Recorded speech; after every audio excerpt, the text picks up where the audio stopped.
আসসালামু আলাইকুম everyone, welcome মঞ্জুলবাগ। দীর্ঘদিন পরে আমি আবার আমার পাখির খামারের ভিডিও দিচ্ছি। আসলে আমার পারিবারিক কিছু প্রোগ্রাম থাকার কারণে এবং একটু ব্যস্ততা থাকার কারণে আমি আমার খামারে এই কিছুদিন আসতে পারি নাই। আপনাদের কিভাবে যে বলি, আমার প্রায় আপনারা দেখেন আমার পাখির খামারে প্রায় প্রত্যেকটা পাখি ডিম পেড়েছিল এবং প্রতিটা পাখি প্রায় বাচ্চা ফুটিয়েছিল। আলহামদুলিল্লাহ তাদের প্রতিটা পাখির বাচ্চাই ফুটছিল, কিন্তু দুঃখের বিষয় এটাই, এক জোড়া, দুই জোড়া, তিন জোড়া, চার জোড়া, এটা এখনো ডিম আছে কিন্তু নষ্ট হয়ে গেছে। চার জোড়া পাখির বাচ্চাই আমার এবার পাখির খামারে থেকে মারা যায়। এভাবে আসলে আমার পাখির খামারে কোনোদিন পাখি মারা যায়নি। তার মূল কারণ হচ্ছে, এক, আমি পাখিদেরকে এবার কেয়ার করতে পারি নাই, ঠিকভাবে তাদের যত্ন নিতে পারি নাই। তাদের ঠিকভাবে খাদ্যাভ্যাসের যে খাবারগুলা দেওয়ার কথা, সব ফুড বা বিভিন্ন রকমের যে ওষুধগুলা দেওয়ার কথা আমি দিতে পারি নাই।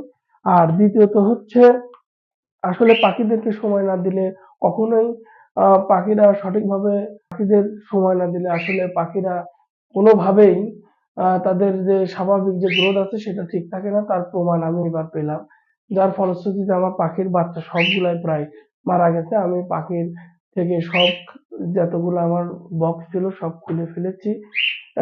আশা করি সামনের বার ব্রিডিং এ আমি পাখিদের সামনের ব্রিডিং এ ভালো মনোযোগ দিব, পর্যাপ্ত সময় দিব, তাদের পরিপূর্ণ খাবারের ব্যবস্থা করব যাতে এর পরের বার পাখির বাচ্চাগুলা না মারা যায়।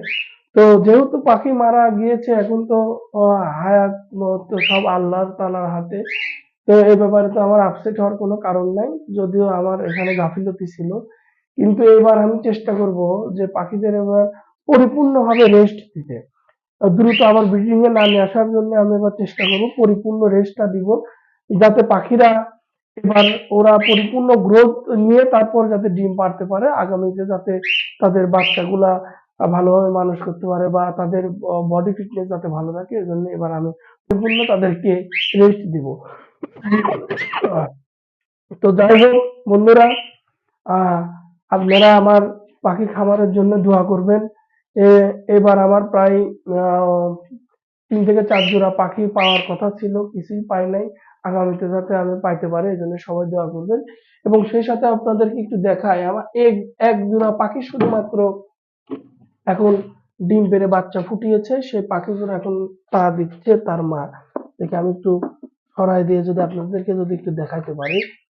দেখুন বন্ধুরা, এই জোড়া পাখি শুধুমাত্র বেঁচে আছে। আলহামদুলিল্লাহ ৩টি বাচ্চা ফুটেছে এবং আরেকটি বাচ্চা হয়তোবা আজ কালকের মধ্যেই ফুটে যাবে।